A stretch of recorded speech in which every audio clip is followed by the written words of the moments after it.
You're listening to LSU Daily with Matt Musso, your home for all things LSU sports. Off and running here on another edition of LSU Daily. Welcome in. Glad to have you along for the ride.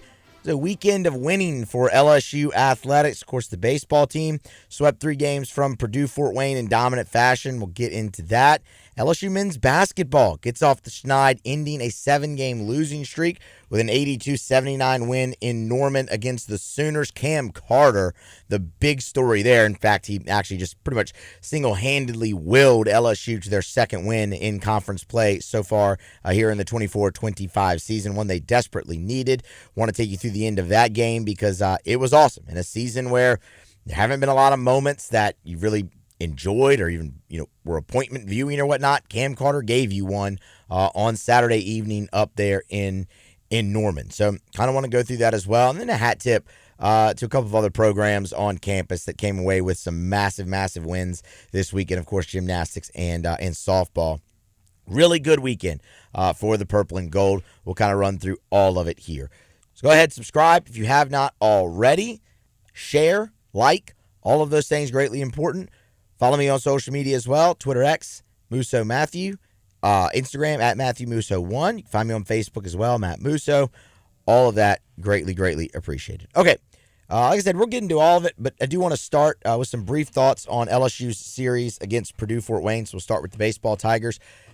Sat here late last week and giving you the preview of this weekend, and it wasn't really much about Purdue Fort Wayne. It was much more about what we wanted to see from LSU. And what I said that I wanted to see from LSU was them go out there and look like LSU, where you see this team that is coming off of a dominant offseason where they bring in the number 1 ranked portal class, an elite high school class that includes the two highest players to ever make it to campus.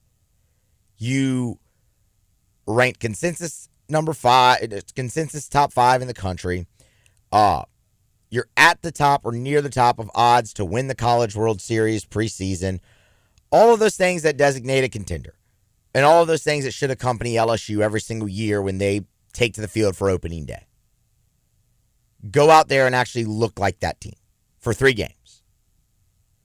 I know it's Purdue Fort Wayne, whatever. Exactly. Say it again. A season ago, we came out of opening weekend with some questions about LSU. And a lot of those questions proved very valid and did not get answered until later in the year. And you saw where LSU ended up. Didn't want to see that. And lo and behold, we didn't see it. LSU flat dominated that weekend for 81 innings.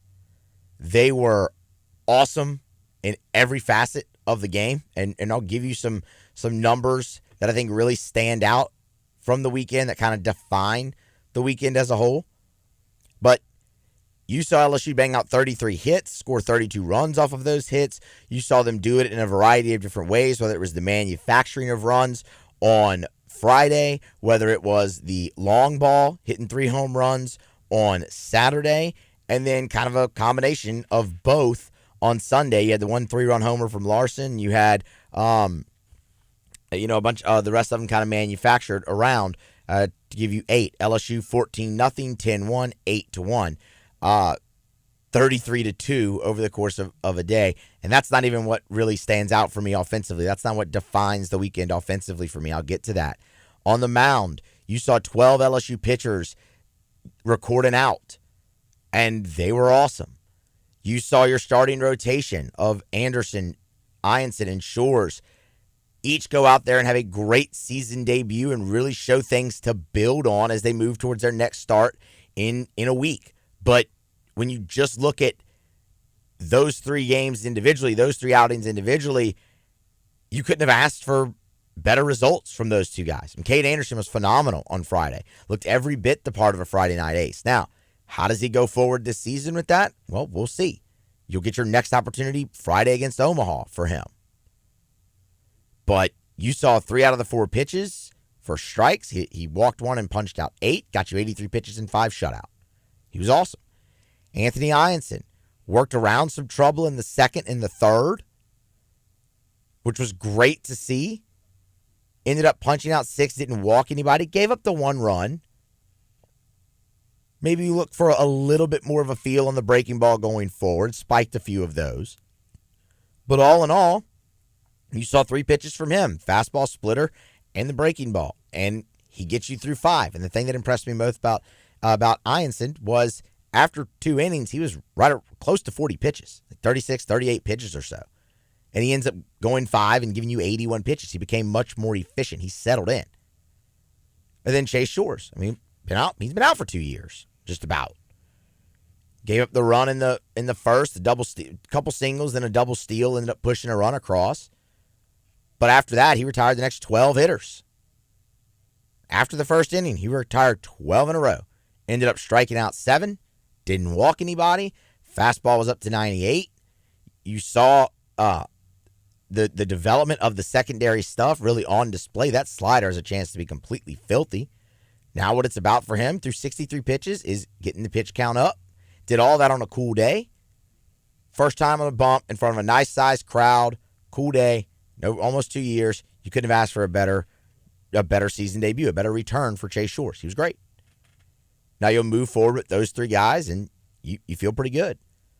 My God, the arms you ran out of the bullpen, awesome. LSU ran 3 different guys out there, 2 out of the pen, and then Shores in the start that were throwing 98, 99 miles an hour. The thing that really stood out for me with the freshmen, the moment was never too big for them. And I get it. You could say, the games are out of hand. There's no pressure. Oh, there is, though.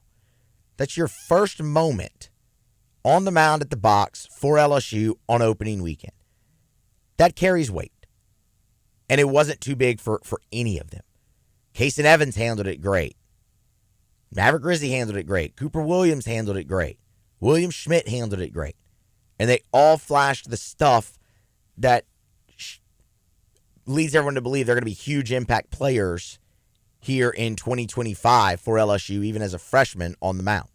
You went through all of that, and you didn't even see Gavin Guidry. You didn't even see Connor Ware. You didn't even see Chandler Dorsey. You didn't even see Zach Cohen, who was the ace of a staff last year at a mid-major like Wofford. You have all 4 of those guys still raring to go. You got a 5-game week coming up, so it's a good thing that you do. But when you look at how dominant LSU was on the mound, and you didn't even see those 4, and especially Guidry and Ware, who everybody expects to be key pieces in this bullpen, it's got to get you feeling pretty darn good about the depth on this staff. Now, they'll pare it down. Roles will begin to be defined, and guys will separate from the pack. But in totality, that was fantastic on the mound.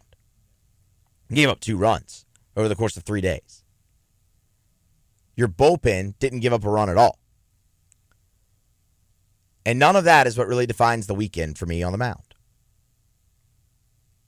So let's circle back to the offense. What number defines the weekend for me offensively for LSU? Because we talked about it. You had great weekend debuts from a guy like Derek Curiel. Chris Stanfield had a great LSU debut and hit 400. Jake Brown hit 375. Ashton Larson, we've talked plenty about him, needs to be in the lineup every day. Hit 667 and is tied for the team lead with 7 RBI, and he only played in 2 games. Danny Dickinson probably couldn't have had a better debut. 550, 7 RBI as well. Had a homer, double. He was great. The number that defines the weekend for me offensively for LSU is 13. LSU recorded, maybe recorded is not the right word. Purdue Fort Wayne recorded 72 outs. 72 outs over the course of the weekend. LSU struck out just 13 times. That's really, really good. There were games last season where LSU punched out more than that in a game. Right? 13 times over the course of an entire weekend. On top of that, you drew and earned 23 walks. Some of that's competition. Sure. But 13 strikeouts over the course of a weekend is huge. And I'll tell you why. And I want to highlight one person individually here. and that's Jared Jones. Jared Jones did not punch out one time over the course of the weekend. And I don't care about the competition because I challenge you to go back the first 2 years of Jared's career at LSU, find a weekend where he played in all 3 games, and see if you can find a weekend where he didn't strike out against anyone. Pre-conference, anyone. That happened this weekend. And that's massive because as big as protecting Jones in the lineup is for this team to reach their potential offensively, Jared Jones continuing to take that next step at the plate and the at-bats in between home runs and things of that nature getting better. Him drawing more walks, cutting down on the swing and miss. And he did that a season ago. This past weekend was to a whole new level. 5 walks, and he did not punch out. Hit 286, had the home run. Like, he did all the other Jared Jones things. But for him not to punch, that was huge. I'll be very curious to see how long he can carry that forward, and if it was a one-weekend deal or if that is a part of a bigger trend for him this season. If it is, that kid's got a chance to raise his draft stock a little bit, and LSU's offense is going to be A-okay with him hitting the middle of that lineup or the top third of that lineup. So, was very encouraged by the lack of strikeouts for LSU. On the mound, there's 2 numbers that define the weekend for me. 45 and 2. LSU punched out 45 batters this weekend against Purdue Fort Wayne. It's their most in a series since 1992. And that's why people say competition, it's Purdue Fort Wayne. Okay.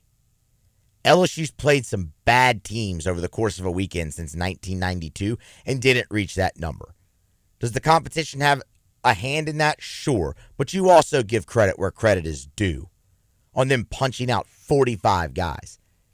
2 is the number of walks. LSU walked 2 and punched out 45. And that's, again, where I spit on the argument of, it's Purdue Fort Wayne. That's an incredible amount of strikes that LSU threw this weekend. And when you do that with the stuff that's on this staff, you have a chance to be successful against anybody. So that's one reason that was damn impressive. 2 walks to 45 punch-outs over the course of 3 games. LSU records 81 outs in the weekend. Half of them, more than half of them, were strikeouts. That is dominant stuff from the Tigers. And did so without even using some of your best bullets. So, a dominant 3-0 weekend. LSU fielded the ball great, exited the weekend with a .981 fielding percentage. They checked every box in every facet of the game. It's one weekend. You got 53 more games. You're back on the field Tuesday afternoon against Southern. Then you'll head down to Thibodaux to face Nichols on Wednesday before welcoming in Omaha. So you have a 5-game week. You're going to learn plenty about LSU. This is going to be taxing on the staff. We're going to see how they handle that workload. They've got plenty of arms to do it. But you dominated and left no doubt and looked like a team poised for a great season and a deep run. 53 more to go. But I'll take 53 more just like the 3 that we saw over the weekend. 3-0, on to the next. That'll be Southern, 2 p.m. on Tuesday. Great weekend at the box for Jay Johnson and the Tigers to open up 2025. All right. The LSU men's basketball team, they went on the road to Norman, Oklahoma, and got a win. Snapped a 7-game losing streak. Got their second conference win. I get it. They haven't been moving the needle, and that's fine. And we talked about it kind of right there at the start of the show. In a season with just a season that's very forgettable, Cam Carter willed this team to their second win in conference play, and it's not going to amount to anything for this team more than likely. The schedule down the back half is daunting. They do have a shot against South Carolina on Tuesday night. But what Cam Carter did was nothing short of amazing. And it was awesome to see and provided a really fun and memorable moment for LSU in an otherwise forgettable season. When you look at this game, it started out and it looks like, same old deal, ho-hum, LSU, they're gonna lose. They're down 35-29 at the break. It's just not. It's like, they're being competitive, but we've seen that. It gets away from them in the second half. Then you get into the second half, and Oklahoma extends the lead to 13. That was their largest lead, and you're thinking, yeah, here you go. But Damian Collins, Victorious Miller, each got hot and were able to cut the lead down to 4 with a little less than 10 minutes to play in the ballgame. You get to the 7-minute mark, and Cam Carter hits a 3 that gives LSU a lead in the ballgame, 62-59. LSU would hold that lead for about 2 minutes in game time before Oklahoma was able to regain it, 65-63, with about 5 minutes to go off of a Jalen Moore free throw. LSU would remain competitive throughout the next 5 minutes and some change. You get to a 72-68 Oklahoma lead, and it stays on that number for a while. At this point, both Robert Miller and Damian Collins have fouled out of the game for LSU, so your rim protection is gone, and it begins to look a little bleak. LSU can't quite get over the hump. They cut the lead to 1 for Oklahoma, but the Sooners, of course, would extend it, and you cut it to 1 again on a Cam Carter layup, 75-74, and Oklahoma again would extend it, and this time extended all the way to 5 with under a minute left to play on a couple made free throws by Jalen Moore. 35 seconds to go, and it looks like, man, you fought hard. You had a lead, late in the second half. You couldn't maintain it, and then you just couldn't chip all the way back. You got, within 1, and you couldn't get over the hump, and it's going to get away from you. 79-74, 24 seconds left. Matt McMahon calls timeout, and out of that timeout, here comes Cam Carter. Williams to put it in play. Inbounds to Carter up top. 18 on the shot clock. He'll launch a 3. He's fouled, and it's good. Jalen Moore comes out to foul Cam Carter. String music here in Norman, Oklahoma, and a possible 4-point play. Just an insanely clutch moment there from Cam Carter. I mean, huge shot. Playing hard. That got LSU, obviously, to within 2. You heard Chris Blair there on the call. Possible 4-point play. Cam Carter would make the free throw, convert the 4-point play, get LSU within 1. Ball goes back over to Oklahoma, and, Cam Carter wasn't done. Inbounds to Moore. Thought he walked. Deep in the backcourt. Here comes the trap. Throws across the middle. Stolen by Gibbons. Gibbons has the ball for LSU with 13 seconds. Down 1. Here's Carter. Driving down the lane. Layup. Good! Yeah. And a whistle. And a foul. Hey now. 80-79. LSU leads by 1 with 8.4 seconds. Cam Carter would convert that 3-point play as well, giving LSU the lead, 81-79, a 7-0 run down the stretch of that game from Cam Carter himself. Wills LSU in front. Victorious Miller would add 1 free throw to make it a 3-point game, 82-79, leaving Oklahoma with just 0.8 of a second on the clock. They obviously could not convert. They tried to lob it the length of the court. LSU intercepted the pass, and that ended the ball game, 82-79. Just a phenomenal individual effort by Cam Carter down the stretch of that game, but a phenomenal effort by LSU all around. And y'all, look, I get it. They are 13-12 and 2-10 in the league. They have a realistic chance for one more conference win, and that comes Tuesday against South Carolina in the PMAC. South Carolina is the only team in the SEC with a worse record than LSU. And at home, you got to get that one. It's a forgettable year. Everyone's calling for Matt McMahon's job. And has he been great this year? No. There have been some hideous losses, and a lot of those can fall on coaching. When you look at how it went down late in those games, Ole Miss immediately comes to mind. But the one thing that this team has done, they have continued to fight. And they've continued to fight for Matt McMahon. They've continued to play for Matt McMahon. He has not lost the locker room, and that says something. That says, with all the outside noise surrounding this team here locally, for them to continue to play hard, respond to the message, go out there and be able to get a win like that with one of your leaders, your leader leading the charge, 7-0 run by himself, that's encouraging. Again, Is it going to amount to anything for this team? No, not likely. But damn, that's encouraging to see. And that's the one. Remember, that was the one thing we wanted to see when they went on the road to Arkansas. Was after that gut punch of a loss against Ole Miss, would they get off the mat? Would they be competitive? For the majority of that game, they were. You still lost by double digits, but now you go on the road to Oklahoma and you're able to get it done. They've had to take a lot of crap. When they do something like that, when Cam Carter leads the charge, 29 points, a new season high, we'll give him a hat tip. We'll throw the bouquets. That was really fun and energizing and awesome to sit down and watch on a Saturday evening. So congratulations to the LSU men's hoops team on a gritty, hard-fought win, and Cam Carter just continuing to be Cam Carter and the heartbeat of this basketball team. Before we get out of here, hat tip, Jay Clark and the LSU gym team knocks off number 1 Oklahoma in the PMAC in front of 13,386 people on Friday night. Their second score over 198 this season. Beating Oklahoma pretty good. Which, look, long way to go. You'll obviously see them again in the SEC championships. You'll also see them again at nationals. But that's a feather in the cap here for this for the defending national champion LSU gym team. And again, their second score over 198. They were awesome all night long. The floor rotation was incredible. 49-7 was their score. So that was also really, really fun to watch. Those are great events to get out to. And, I mean, look, if it wears purple and gold and it wins, and they've been winning a lot, people are going to show up.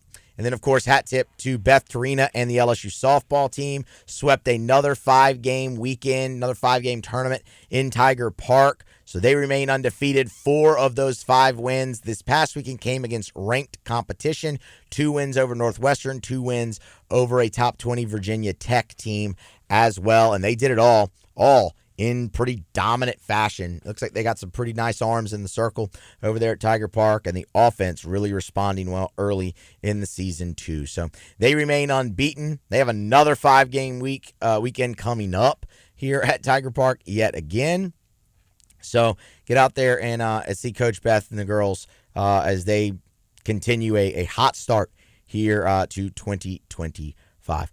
Big winning weekend for LSU and the purple and gold over the last 3 days. So wanted to highlight as much of it as we could here on LSU Daily. That's going to wrap it up. Y'all subscribe, share, follow me on social media, and be here next time for more on LSU Daily.